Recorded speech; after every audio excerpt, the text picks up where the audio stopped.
Banyak sekali yang komen di sini bahwa kuburan Atatürk itu bau. Benar apa tidak? Is it true that the Atatürk mezar smell is bad? No, No. this one. Oh, Tidak that's ya? one question there. Tidak benar berarti ya? Itu hoax, nggak ada. Nah, Kalau masuk ke dalam, Fadil udah screen berpuluh kali itu nggak ada yang namanya bau. Oke, Itu hoax hoax, ya. Oke, nggak ada. Sudah terjawab. Oke. And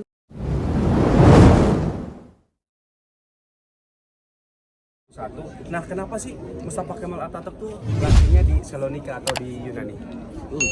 Dan bukan di Anatolia. Karena sebelum jadi republik, Ottoman itu kan wilayahnya luas sampai ke Eropa.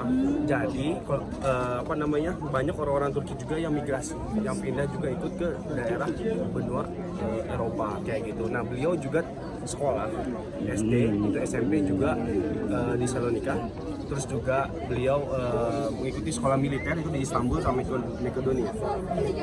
so even if you go to travel to Europe, you can see many Turks still live in Macedonia, Bosnia, and also Greece, like those countries. So as I said, he was leading the Turkish military in 1915 Gallipoli War. So that has changed his destiny and also country's destiny. How he was changing the country's destiny and his destiny. That time he was employed as a sub-colonel.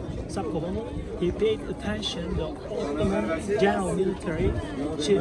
Jadi kalau misalkan kita nanti ke Eropa itu juga masih banyak orang Turki yang tinggal di sana katanya. Nah, Mustafa Kemal Atatürk terkenal itu ketika perang Gallipoli tahun 1915 beliau bilang.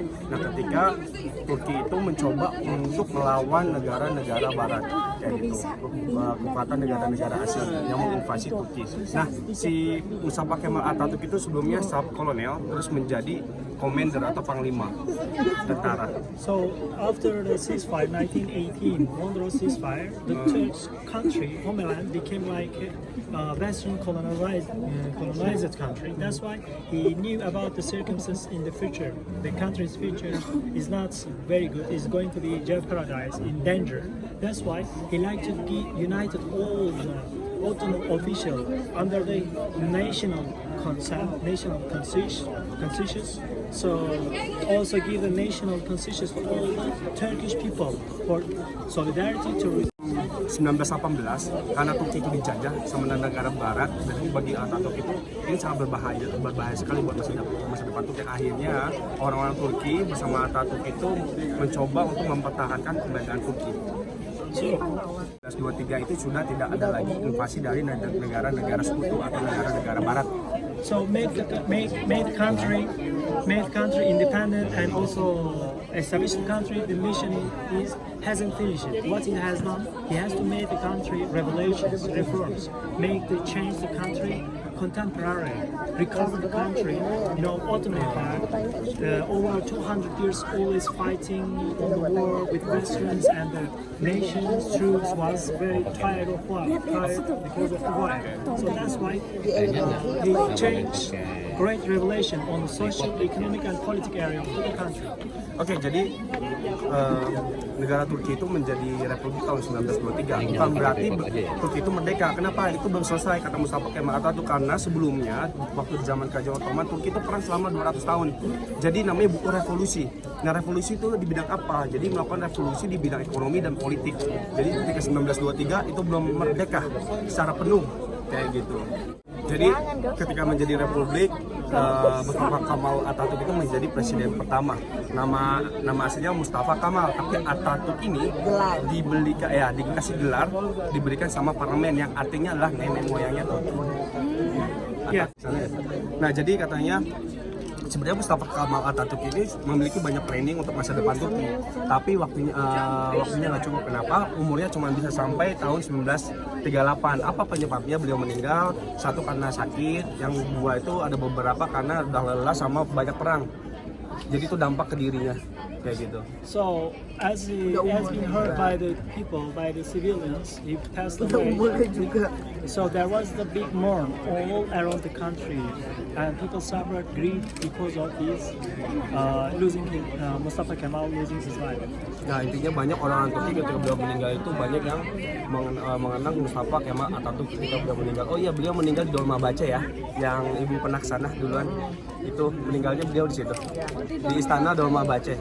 He spent his last 5 years at the Dolmabahce Palace because the sea is good for his health. His doctor advised him to next to the sea where the fresh air. Jadi sebelum beliau meninggal, Dia sakit duluan. jadi sebelum meninggal 5 tahun sebelumnya itu beliau menghabiskan waktunya di Dolmabahce. Kenapa? Karena laut itu memberikan beliau itu ketenangan. It's great trying to build new place, new makam, new burial place. That's why declared international competitions for the makam Atatürk. So only 2 Turkish architects carried.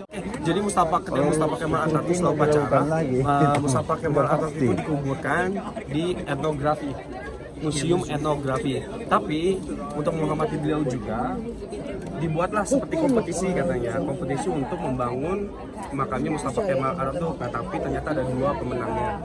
In 1952, after they carried his body funeral from ethnography museum to the new place, new makam. Now we are the place. 1952. Nah, tahun 1952 setelah ini jadi, akhirnya dipindahkanlah makamnya beliau dari museum etnografi ke tempat yang baru itu.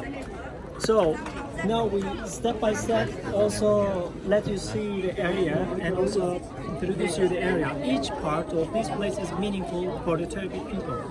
Oke, jadi setiap tempat yang ada di sini pokoknya itu sangat berarti bagi orang-orang Turki. Okay, let's go. Yuk. Kita menuju ke makam Kemal Atatürk.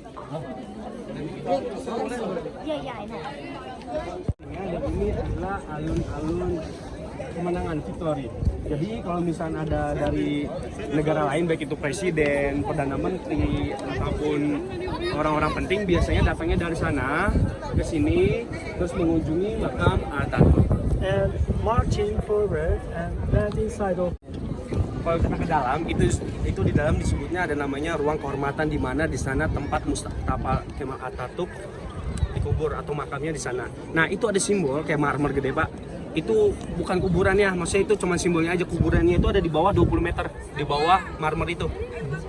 So, as I said, each part is meaningful for the Turkish people, from the especially the line proceed roads to square area, and also these towers. These are the short tower. You see each corner there are towers. These towers has meaning. So like they call by the name Republic Tower, National Park Tower, or Independent Tower, or Democratic Tower. There are such as name dedicated those towers. So inside of this tower there is the belongings of the Mustafa Kemal during his lifetime and also wartime. You can see as well. And also there is indoor museum. So after you visit the Hall of Honor, you descend down, you see that students are just going inside of the indoor museum. You can see also Atatürk's belongings inside of the museum, and also the Turkish military, what they have through the independent war and also before the independent war. And you walk inside like a tunnel actually, and then you come out from that point. You come out that point afterward, you almost finish your visiting the mausoleum of Atatürk. By the way, yeah, sen söyle mausoleum neymiş? Oke, saya sudah disampaikan sama RDB. Jadi apapun itu yang ada di sini itu sangat penting sekali bagi orang Turki, seperti Jalan Singa, terus alun-alun kemerdekaan. Juga ada 4 pilar yang kita lihat di sana. 1, 2, 3, 4, semua sangat penting sekali dan namanya berbeda-beda. Ada namanya disebutnya Republik, terus juga ada yang bilang Demokratik, ada yang bilang Nasional Power. Nah, tapi semua yang ada di sini itu sangat penting sekali. Kenapa? Semuanya ada barang-barang peninggalan Mustafa Kemal Atatürk, dan baik itu dari militernya juga ada. Nah, masuknya biasa lewat sana, orang-orang pada masuk dan itu bisa tembus sampai ke tunnel, ada ruangan sampai keluarnya ke sana. Ini ada pertanyaan sebentar. Is there a question? There's a question. Ini banyak sekali yang komen di sini bahwa kuburan Atatürk itu bau. Benar atau tidak? Is it true that the Atatürk mezar smell is bad? No, he No. said this one. Oh, Tidak that's ya? one question there. Tidak benar berarti ya? Itu hoax, nggak ada. Benar, Kalau masuk ke hoax. dalam, Fadil udah screen berpuluh kali itu nggak ada yang namanya bau. Oke, Itu hoax hoax, ya. Oke, nggak ada. sudah terjawab. Oke. And look at that square. Jika lihat di sana, So that's a, sebelah sana, there is also lihat. another coffee. Itu juga ada makam, ada kuburan.